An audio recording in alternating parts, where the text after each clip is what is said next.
राष्ट्रपति ट्रंप ने जब ट्रूथ सोशल पर यह धमकी दी कि आज रात एक पूरी सभ्यता खत्म हो जाएगी, तब ईरान ने यह सोच लिया था कि वो अमेरिका से कोई बात करेगा ही नहीं। द न्यूयॉर्क टाइम्स और द वॉल स्ट्रीट जर्नल ने दावा किया कि ईरान ने अमेरिका से बैक चैनल बातचीत पूरी तरह बंद कर दी, काट दी। जब राष्ट्रपति ट्रंप की डेडलाइन खत्म होने में 6 घंटे बचे थे, तब भी ऐसा नहीं लग रहा था कि अमेरिका और ईरान के बीच कोई डील हो पाएगी। लेकिन अमेरिका की मशहूर न्यूज वेबसाइट एक्सियोस का दावा है कि इसी बीच ईरान के सुप्रीम लीडर मुश्तबा खamenei की तरफ से एक जरूरी निर्देश आया। उन्हें मध्यस्थतों के जरिए अमेरिका से बातचीत करने वाले अपने अधिकारियों को यह कहा कि वो डील के लिए आगे बढ़ सकते हैं। ये जानकारी ईरान के जरिए पाकिस्तान को भेजी गई। पाकिस्तान के जरिए हंगरी में मौजूद अमेरिका के उपराष्ट्रपति जेडी वैंस को बताई गई। इसके बाद ईरान और अमेरिका ने पाकिस्तान के जरिए सीज फायर का प्रस्ताव तैयार करना शुरू किया। एक्सियोस के ही मुताबिक हम आपको धीरे धीरे करके बता रहे हैं कि जो कहानी आखिर हम सब जानना चाहते हैं कि ऐसे अचानक सीज फायर जो किया है डोनाल्ड ट्रंप ने, तो वजह क्या थी।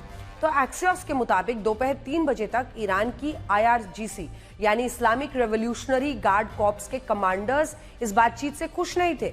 वो युद्ध को जारी रखना चाहते थे, लेकिन ईरान के विदेश मंत्री अब्बास अराक्ची ने IRGC को सुप्रीम लीडर मुश्तबा खamenei के फैसले के बारे में बताया और यहीं से ईरान अमेरिका के साथ डील करने के लिए तैयार हो गया।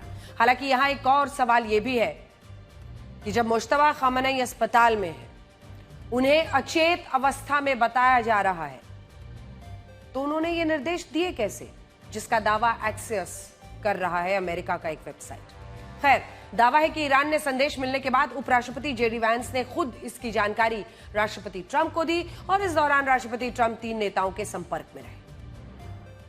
कई बार उनकी बात इजराइल के प्रधानमंत्री बेंजामिन नेतन्याहू से हुई, पाकिस्तान के field marshal general Asim Munir से हुई और इस दौरान वो उपराष्ट्रपति जेडी वैंस से भी बात करते रहे। शुरुआत में स्टीव विटकॉफ ने ईरान के 10 सूत्रीय प्रस्ताव को बकवास कहा, इसे मानने से इनकार किया। ईरान भी इस बात पर अड़ा रहा कि डील करनी है तो इस प्रस्ताव पर ही आगे बढ़ना होगा। ईरान की जिद के बाद अमेरिका में फिर से इस प्रस्ताव पर चर्चा। अमेरिका के अधिकारियों ने यह कहा कि ईरान का प्रस्ताव वैसा नहीं है जैसा वो चाहते थे, लेकिन उन्होंने इसे उम्मीद से थोड़ा बेहतर भी मान लिया। जब राष्ट्रपति ट्रंप भी इस बात के लिए तैयार हो गए कि ईरान के इस प्रस्ताव पर सहमति बनाई जा सकती है, तो पाकिस्तान के जरिए यह संदेश ईरान को फिर से भेजा गया। यानी बीच का वो एक ऐसा किरदार जो यहां से लिफाफा उठाकर वहां देता है, फिर वहां का लिफाफा यहां, यही पाकिस्तान बना। यहां ईरान से यह भी कहा गया कि अगर ईरान तत्काल प्रभाव से स्ट्रेट ऑफ हॉर्मूज को खोलता है तो अमेरिका 2 हफ्ते के सीज फायर को लागू करेगा। और पाकिस्तान ने कहा कि 10 अप्रैल से ही यानी इसी शुक्रवार से ईरान की मांगों पर नए सिरे से चर्चा शुरू हो सकती है। एक्सियोस की रिपोर्ट कहती है कि ईरान और अमेरिका के बीच शाम 5 बजे तक सब कुछ तय हो गया था, लेकिन आखिरी फैसला ईरान के सुप्रीम लीडर मुश्तबा खamenei को लेना था, यानी अयतुल्लाह अली खamenei के बेटे मुश्तबा खamenei, जिनको नया सुप्रीम लीडर बनाया गया है। अगर मुश्तबा खamenei इस सीज फायर को अपनी मंजूरी नहीं देते तो ईरान डील को सहमति नहीं देता, लेकिन मुश्तबा खamenei ने अमेरिका के 2 हफ्ते के सीज फायर पर आगे बढ़ने का सिग्नल दिया।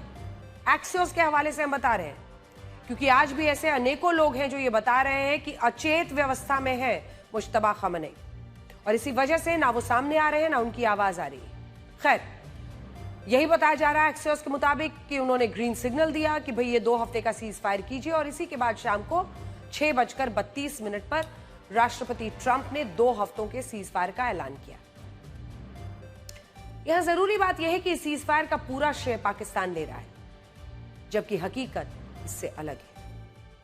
CNN के मुताबिक अमेरिका ने जब 2 हफ्ते के सीज फायर का प्रस्ताव दिया, तब चाइना ने ईरान से लगातार संपर्क बनाकर रखा। ईरान के विदेश मंत्रालय की तरफ से 26 बार चाइना के अधिकारियों से बात की गई। चाइना के प्रभाव के कारण ईरान भी उसकी बात को टाल नहीं पाया और यह संदेश सुप्रीम लीडर मुश्तबा खamenei तक पहुंचाया गया कि चाइना भी चाहता है कि ईरान अमेरिका के प्रस्ताव को स्वीकार करे। इस सीज फायर में तुर्की की भी बड़ी भूमिका रही। मिडिल ईस्ट आई के मुताबिक तुर्की की खुफिया एजेंसी MIT ने भी अमेरिका और ईरान के संदेश एक दूसरे को पहुंचाने में मदद की। इन्हीं सारी कोशिशों के बाद राष्ट्रपति ट्रंप की डेडलाइन खत्म होने से सिर्फ 90 मिनट पहले सीज फायर संभव हो पाया। अब अल जजीरा के मुताबिक ईरान और अमेरिका दोनों ने सीज फायर के लिए पाकिस्तान को धन्यवाद दिया और पाकिस्तान के प्रधानमंत्री शहबाज शरीफ ने भी यह कहा कि 10 अप्रैल से इस्लामाबाद में अमेरिका और ईरान के बीच फिर से बातचीत शुरू हो सकती है।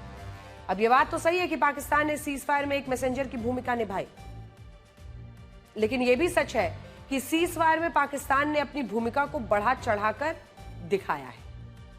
ईरान ने यह सीज फायर पाकिस्तान के कहने पर नहीं किया, जैसा कि वो पूरी दुनिया को दिखा रहा है। हमारे कहने पर ईरान ने सीज फायर किया। ईरान ने यह सीज फायर अपने पावर प्लांट्स, पुल, अपनी रेल नेटवर्क, इन सबको बचाने के लिए किया और यह भी सुप्रीम लीडर मुश्तबा खामनेई की सहमति से।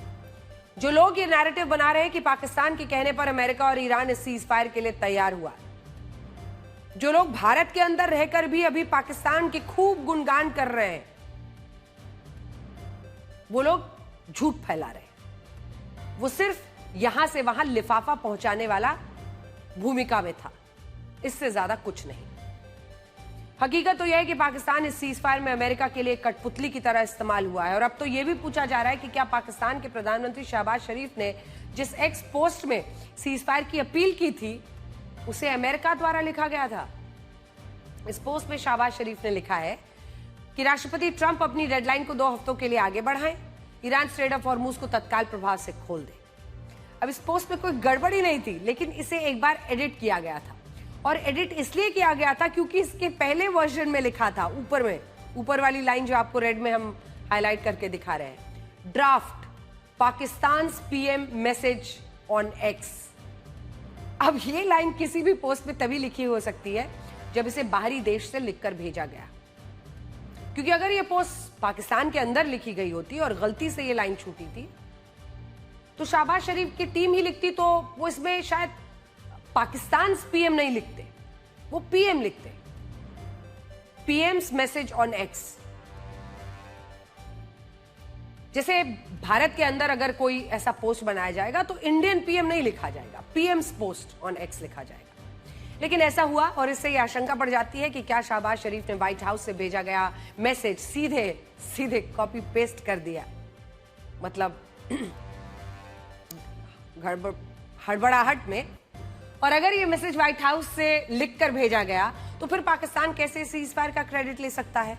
अमेरिका के मशहूर लेखक और पत्रकार रायन ग्रिम खुद कह रहे हैं कि शहबाज शरीफ का मैसेज उन्होंने या उनकी टीम ने नहीं बल्कि अमेरिका ने लिखकर भेजा और यहीं से पाकिस्तान की सारी पोल पट्टी खुल जाती है।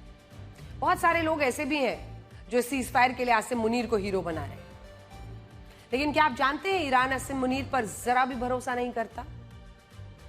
इस युद्ध की शुरुआत में जब पाकिस्तान में ईरान के समर्थन में खूनी विरोध प्रदर्शन हुए थे, तब यही आसिम मुनीर कह रहे थे कि अगर पाकिस्तान के शिया मुसलमानों को ईरान इतना पसंद है तो उन्हें भी वहीं चला जाना चाहिए। इस बयान पर ईरान उनसे काफी नाराज हुआ था और बाद में आसिम मुनीर के दफ्तर को यह कहना पड़ा था कि आसिम मुनीर की नींद पूरी नहीं हुई थी, इसलिए उन्होंने नींद के बहकावे में ऐसा बयान दे दिया। मतलब इन लोगों की तो नींद ही पूरी नहीं हो रही पाकिस्तान में। सोचिए, ये तो उनकी हालत है। ये बात करते हैं युद्ध रुकवाने की। हकीकत यह है कि राष्ट्रपति ट्रंप खुद नहीं चाहते थे कि उनकी डेडलाइन पूरी हो और अमेरिका को ईरान पर हमले करने पड़े। अगर ऐसा होता तो इस युद्ध की आग और फैल जाती। अमेरिका के लिए इस युद्ध से बाहर आना बहुत मुश्किल हो जाता और यह युद्ध अमेरिका के लिए दीमक जैसा बन जाता, जिसे पीछा छुड़ाना उसके लिए आसान नहीं होता।